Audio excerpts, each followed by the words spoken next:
우리가 사도행전을 그러면은요, 이런 생각을 이렇게 떠오릅니다. 성령이 충만하고 폭발적인 부흥의 역사가 일어나는 이런 구절들로 연상케 합니다. 그런데 오늘 이 말씀은요, 그런 분위기하고는 좀 한풀이 딴판 다른 그런 사건이 일어나는 것을 보게 됩니다. 자, 그럼 우리가 이 사건을 볼 때에 사건 자체에 우리가 매이지 말고 이 말씀을 통해서 하나님께서 우리에게 주시는 은혜가 무엇인지 여기에 집중을 하셔야 합니다. 죽었던 유드로가 살아났다, 이것이 중요한 것이 아니라 그 사건을 통해서 하나님께서 우리에게 주시고자 하는 하나님의 뜻이 있으니까 그 뜻을 우리는 알아야 되겠다는 겁니다. 자, 먼저 우리가 보십시다. 7절 말씀을 살펴보면은 그 주간의 첫날에 하는 말이 나옵니다. 그 주간의 첫날이라고 하면은 우리 용어로 말하면은 주일날이라는 뜻입니다. 개역 개정판 이전의 성경은요, 안식 후 첫날이라고 그렇게 기록하고 있습니다. 이날은 굉장히 중요한 순간입니다. 그간 안식일에 지금의 토요일 해당에 모여서 강론하다가 드디어 일요일에 모여 예배드리는 지금의 주일 예배의 모델을 그렇게 찾을 수가 있을 겁니다. 이어서 성경은 이 집회의 성격을 7절 중반절에 보니까 떡을 때려 하여 모였더니 그랬습니다. 우리 지난 시간에도 지난주에도 말씀드렸지만은요, 이것은 오늘의 우리가 시행하는 성만찬의 형태입니다. 그러나 오늘날 교회는 편의상 이 성만찬식을 자주 거행하지 아니하고 1년에 그저 2번 이상 정도 하는 걸로 그렇게 해서 교회마다 조금 다릅니다. 4번 하는 교회도 있고 매월 하는 교회도 있고요. 순복음 같은 교회들은 그저 모일 때마다 성찬식을 거행하는 것도 있습니다. 자, 그래서 초대교회 당시는 모일 때마다 성찬의 성격의 예찬을 행하였습니다. 다시 말씀드리면 사랑의 식탁에 교제를 했다는 겁니다. 이와 같이 성찬식은 매주 해야 할 만큼 중요한 예식입니다. 떡을 때려 하는 말은 예수님께서 십자가에서 자기의 살을 찢으신 고난에 당하신 것을 같은 말로 쓰여지는 말입니다. 다시 말해서 저와 여러분의 구원을 위하여 우리 주님이 자신을 십자가를 통해서 죽게 하셨다고 하는 사건을 부서지다는 그런 말로 쓰입니다. 다시 말씀드린다면 반석으로 말하면 부서진 반석이 되셨다 이 말입니다. 다시 말씀드린다면 깨진 반석이 되어졌다 이 말입니다. 우리가 파도가 이렇게 치면은 파도가 막 부서진다 그러잖아요. 그런 것과 같은 것을 표현하고 있습니다. 이러한 말씀을 알기 위해서 먼저 말씀의 배경을 이해하는 것이 필요합니다. 이 사건은요, 바울이 아시아에서 3년 가까이 행한 말씀 사역과 전도 사역을 마무리 짓는 떠날 밤의 전날 밤입니다. 그러니까 떠나는 그 전날 밤에 일어났던 사건이니까 바울의 심정이 어떠했겠습니까? 자신이 이제 내일 아침이면 이곳을 떠나야 하는데 그러한 밤에 사건이 일어났으니 그의 마음이 심란하고 매우 무거웠을 것입니다. 성경에 보면은요, 바울은 자신이 말하는 일에는 졸하다고 하는 말을 합니다. 말이 둔하다는 겁니다. 나는 말을 잘 못한다, 그런 뜻입니다. 바울 스스로 자신을 말을 할 때 자기는 말을 잘 못하는 사람인 것을 밝히고 있습니다. 말을 잘 못하는 바울이 설교를 밤이 샐 정도로 그렇게 했으니까 다시 말씀드린다면은 밤이 새도록 길게 설교를 했다는 겁니다. 오랫동안. 자, 생각해 보십시오. 너무나 이해가 되는 그런 입장이지 않겠습니까? 사랑하는 양떼를 떠나야 하는 목자의 심정이 이와 같을 것입니다. 내일이면 이제 날이 밝으면 내일이면 아침은 이곳을 떠나야 되는데 하고 싶은 말이 얼마나 많겠습니까? 그러니까 말을 하다 보니까 그저 밤이 늦도록 그렇게 하나님의 말씀을 증거했다는 겁니다. 왜냐하니까 이 밤이 지나가면은 이제 이들을 언제 볼란지도 기약할 수 없는 이별이기 때문에 목자의 심정은 극에 달했을 겁니다. 그래서 할 수만 있으면은 좀 더 하고 싶은 말을 하고 이렇게 하다 보니까 밤이 늦도록 되어졌다는 겁니다. 그는 이제 예루살렘을 떠나 노마로 돌아가게 될 것인데 그날의 설교는 양떼들 앞에서 마지막 강론이 될 것이라고 하는 그런 심정으로 그들에게 할 수 있으면 한 말씀이라도 더 들려주려고 하다 보니까 그렇게 시간이 길게 되어졌고 진액을 짠 설교가 되어졌다는 겁니다. 자, 이것은요, 우리가 한번 생각해 보십시오. 그 길게 하는 설교를 듣다가 졸음을 이기지 못해서 한 사람이 떨어져서 지금 죽은 사건이 일어나게 된 겁니다. 이것은 한마디로 웃지도 못하고요, 울지도 못할 사건이 일어난 겁니다. 8절에 보니까 우리가 모인 잇따라게 등불을 많이 켰는데 그랬습니다. 이 말을 통하여 그 당시 예배 상황을 추측할 수가 있는데요. 이 이야기는 신약의 어떤 장면과 이렇게 서로 겹쳐지는 것을 볼 수가 있는데요. 예수님께서 잡히시기 전날 밤에도 이와 비슷한 광경이 펼쳐졌습니다. 예수님도 마가의 다락방에서 제자들과 마지막 만찬을 나누실 때를 상상해 보십시다. 불을 많이 켰다는 내용, 잇따라게 넓은 공간이라고 짐작할 수가 있습니다. 그런데 천정이 낮다 보니까 사람들이 내뿜는 열기와 불을 많이 켰다 보니까 그 끄름이 가득 찼을 거 아닙니까? 그러다 보니까 졸음이 밀려오는 것을 참지 못했다는 겁니다. 그러니까 그 너무 열기가 세다 보니까 창문을 열어놓게 됐는데 유두구가 바로 그 창틀에 걸터 앉아 있다가 떨어지게 되어진 겁니다. 자, 우리는 이 유두구를 하는 사람을 보면은요, 이 몇 가지 사실을 우리가 추측할 수가 있는데, 유두구는 오늘날로 말하면 천한 신분을 가지고 있는 사람입니다. 다시 말씀드린다면은 유두구는 종의 신분이라는 말입니다. 그는 한 주간 종으로서 많은 일을 시달렸죠. 마른 일에. 하루 종일 노예로 일을 하다가 저녁 시간이 되어서 예배를 드리러 왔던 것입니다.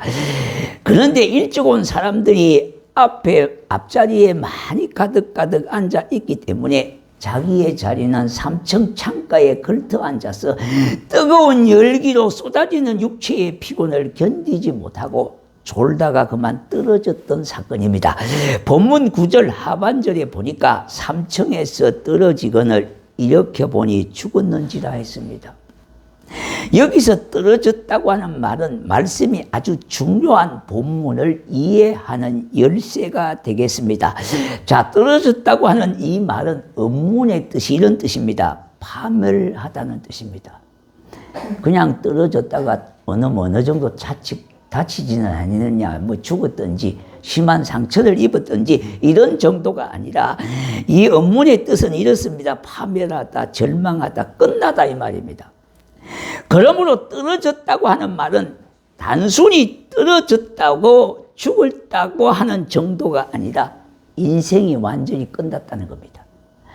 인생 파멸이 되어졌다고 하는 뜻을 담고 있습니다. 이에 바울은 강론을 중지하고 내려가서 그 청년의 몸 위에 뭡니까? 엎드린 겁니다. 여기 엎드렸다고 하는 말은 이런 뜻입니다.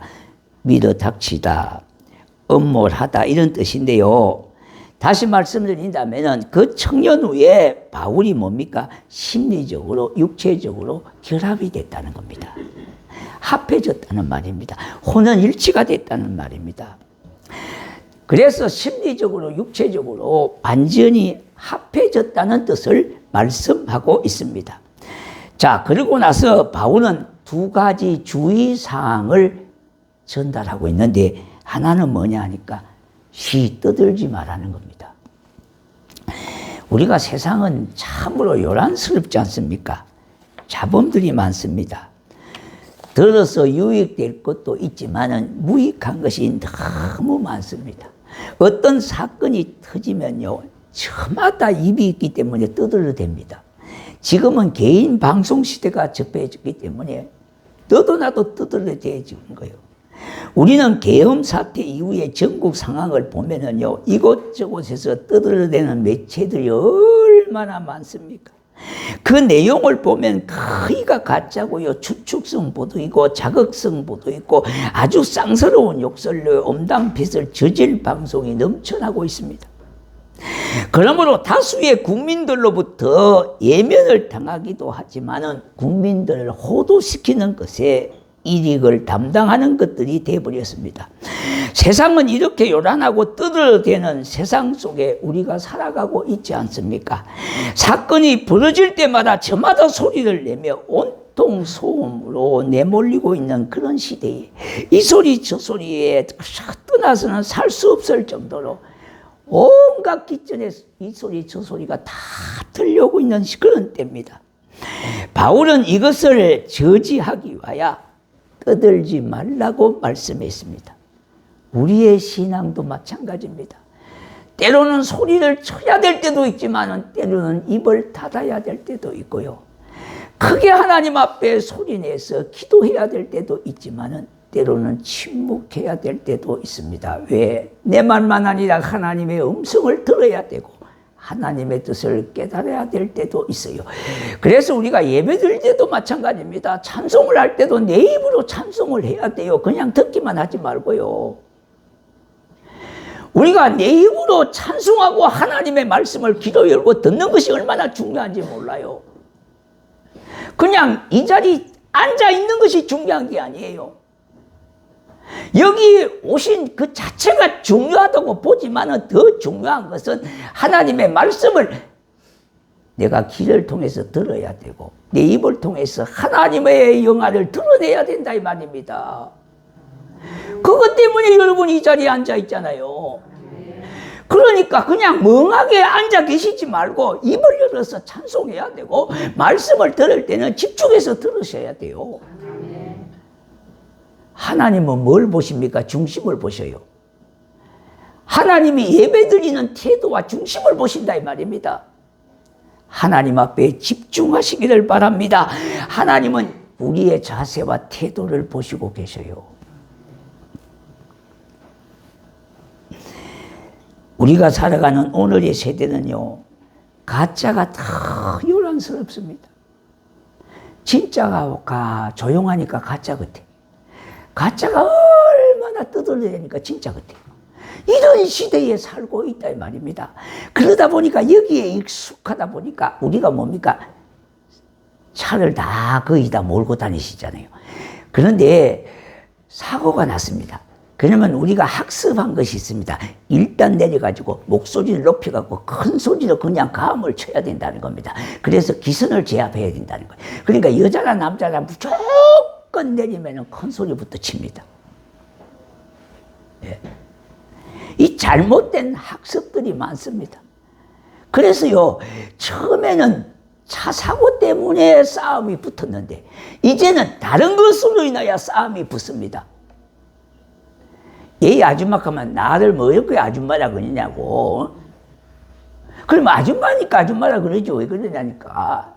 내가 이래도 아직도 젊었다는 겁니다. 그거는 아줌마 사정이지 이렇게 하면 또 이것으로 싸움이 붙는 겁니다. 또 이와 같이 이 땅에는요, 얼마나 자기 주장이 강하고 자기 소리가 너무너무 강한 때에 우리는 살고 있기 때문에 바울이 조용히 해라는 말입니다. 우리 예수 믿는 사람은 귀가 두 개 있는데요, 모든 사람은 귀가 두 개 있잖아요. 한 소리는, 세상의 소리는 좀 닫아야 됩니다. 한쪽 귀는 열어서 하나님의 뜻을 깨닫고 하나님의 말씀을 듣고 하나님의 음성을 귀담아 들어야 돼요. 그래서 귀가 두 개 있는 겁니다. 들어야 될 것은 들어야 되고 듣지 말아야 될 귀는 닫아야 되는 거예요. 그래서 하나님이 우리에게 귀를 두 개나 주셨어요. 자, 두 번째는요, 생명이 그에게 있다는 말입니다. 유도고는 예배하다가 떨어졌잖아요. 바울은 설교하다가 파탄난 노예의 몸에 자기의 몸을 합쳤다는 겁니다. 바울은 그에게 생명이 있다고 선언하고 다시 예배 드리러 올라갑니다. 본문을 잘 살펴보면요, 하나님이 사도를 통하여 아들 예수 그리스도의 부활이 예배하는 공동체의 삶 안에 어떻게 들어가게 하시는 일을 알 수 있게 하는 대목입니다. 바울을 통하여 예수 그리스도의 영이 그에게 임했다는 겁니다. 그래서 우리가 예배를 드릴 때에 하나님의 영의 역사가 있다는 거예요. 그냥 우리가 예배 이 자리 그냥 아무 생각 없이 앉아있지 마시고 주의 영이 이 시간 함께 하신다고 하는 그 마음의 간절한 소원과 마음을 담아서 하나님을 영화롭게 하는 거예요. 이게 하나님께 영광 돌리는 겁니다. 하나님을 높이시는 거예요. 그래야 하나님이 기뻐하셔요. 그럴 때 결과적으로 우리에게 은혜를 입혀주신다 이 말입니다. 이제 살아나게 했다는 겁니다. 우리가 그러한 자들이 아닙니까? 한 주간 여러 가지 일로 인하여 고통에 시달리고 참으로 무거운 짐을 지고 교회에 나오는 발걸음들이 많지 않습니까? 유두고의 모습이 오늘 이 자리에 앉아있는 저와 여러분의 모습과 뭐가 그렇게 다르겠습니까? 흡사하지 않습니까? 우리는 하루 종일 세상의 소용돌이에 휩쓸려서 노예 같은 삶을 살다가 마음의 근심과 육체의 피곤함을 끌어안고 예배의 공동체로 나오게 되어졌어요.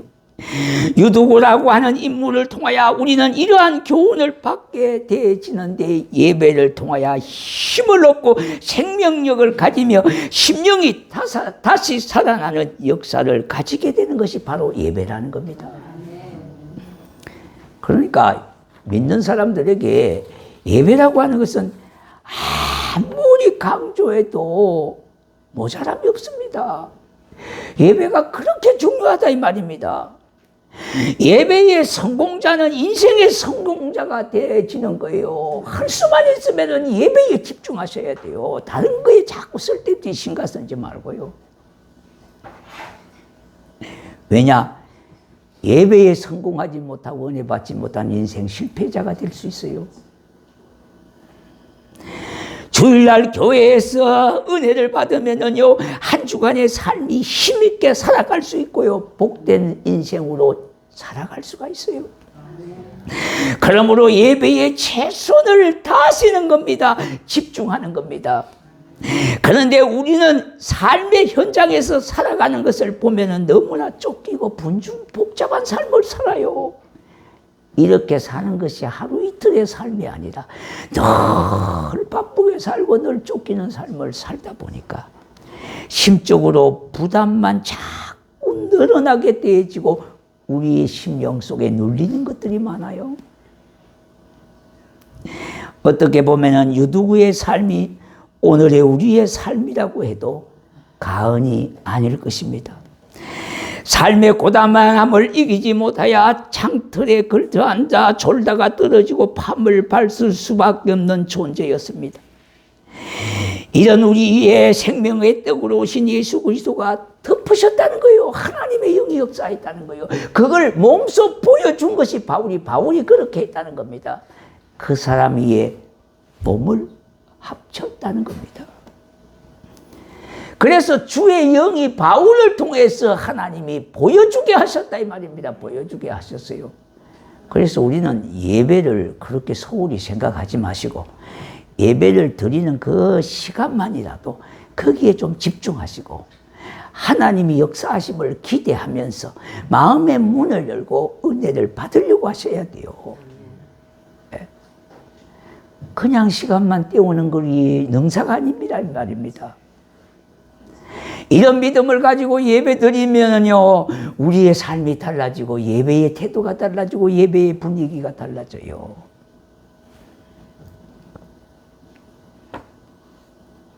하나님이 어떻게 해요? 하나님의 은혜는 다시 회복시켜 주셨고 치료해 주셨고 그를 일으켜 세워 살려 주셨어 이 말입니다. 예배는 이 생명의 증거가 되어야 하는 겁니다. 그러므로 유두구 자신이요 이제 천한 신분을 가진 자가 아니라 바로 행복자가 됐습니다. 유두구는 파멸을 생명으로 역전시키시는 주님, 중단되었던 예배를 속게 하시는 주님을 믿음의 공동체 안에서 만나게 되어진 겁니다. 예배를 통해서 누구를 만나요? 하나님을 만나시기를 바랍니다. 세상에 근심 걱정을 안 하는 사람이 어디 있겠습니까? 없는 사람이 어디 있겠습니까? 그러나 그걸 내려놓으라고 말씀하시잖아요. 하나님 앞에 내려놓고 믿음을 구하셔야 되고 하나님께서 나에게 긍휼과 자비를 베풀어 주시기를 구해야 되는 겁니다. 그게 예배예요. 그러므로 하나님의 은혜가 거기에 덮여지는 거예요. 하나님의 은혜가 이 아름다운 공동체 위에, 예배하는 공동체 위에 임하게 되어진다 이 말입니다. 주님의 능력이 내게 함께하는 거예요. 하늘 문이 열리는 시간입니다. 야곱은 베델에서 인생의 가장 처절한 밤을 경험했습니다. 원래 베델은요 누스드라라고 하는 것으로 불려졌습니다. 그는 생전 처음 부모를 떠나 아버지와 형의 분노를 피해서 정처 없이 그곳을 떠났는데 한밤중을 만났습니다. 강야와 같은 곳에서 자신의 삶이 어떻게 될지 갈피를 잡지 못하는 때에 하늘문이 열려졌다는 겁니다. 그러므로 음지가 변하여 양지가 되듯이 강야가 변하여 하나님의 집이 되어졌다고 하는 것이 바로 베델입니다. 바로 이때 하늘에서 사닥다리가 내려오게 되어졌고요. 그 사닥다리를 통하여 천군 천사가 내려오게 되어졌습니다. 하나님이 절망의 밤에 야곱을 만나 주셨습니다. 이것이 바로 예배입니다. 우리가 예배를 통하여 하나님을 만나자고 말씀을 하고 기도하고 하잖아요.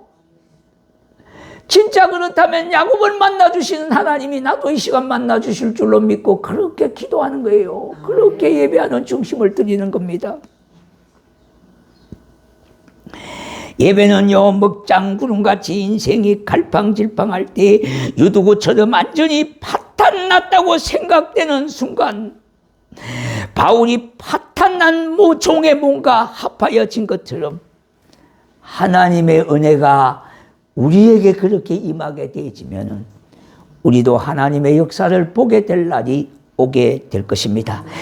그때가 오게 될 것입니다. 우리에게도 임하는 역사가 있기를 기도하면서 기대하면서 하나님의 은혜를 찾으십시다. 찾는 자가 찾게 될 겁니다. 구하는 자가 만나게 될 겁니다.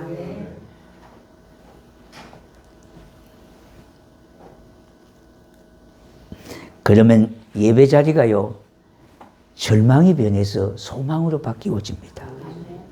슬픔이 변해서 기쁨을 갖게 됩니다. 여러분 무거운 짐을 갖고 와도요 예배를 통해서 마음의 기쁨을 갖고 돌아간다면 그의 인생은 승리하는 인생이 될 수가 있습니다. 이뿐만 아니라 예배를 드림으로 성령의 역사가 함께 하신다는 거예요. 그래서 여러분 지금은 그런 일이 잘 없습니다만은 옛날에는 보면은 이게 산상 집회가 많았습니다. 그런데 그 산상 집회에 보면은 특히 저녁 시간과 새벽 시간에 보면은요 앞에 안개가 쫙 엇갈렸어요. 거기에 은혜의 이슬입니다. 예. 하나님이 그래서 앞자리가 중요하다는 말이 그 말이에요. 예. 그 우리가 늘 있잖아요. 은혜 받으려면 앞자리부터 먼저 이렇게 얘기하잖아요. 예. 예. 그렇잖아요. 그래서 앞자리가 금자리고 뒷자리가 은자리고 마지막까지 동자리라 이렇게 얘기하잖아요. 그죠? 예. 그래서 이 말이 그래 나온 겁니다.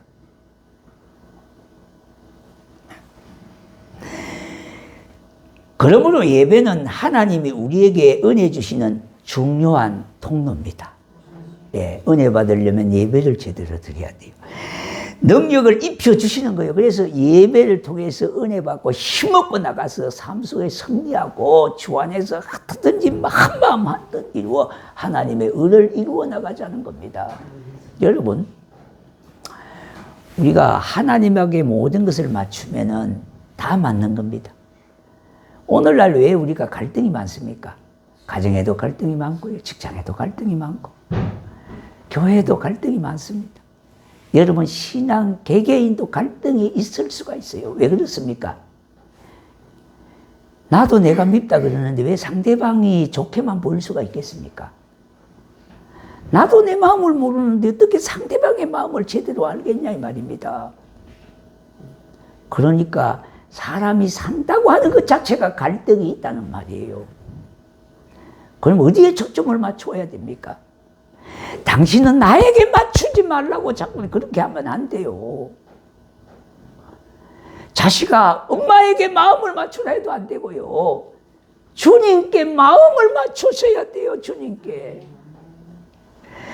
오늘도 마찬가지입니다. 여기 있는 목사도 주님께 마음을 맞춰야 되고요. 여기 장로님도 권사님도 안수 집사님도 모든 집사님 성도들이요. 예수님께 마음을 맞춰야 돼요.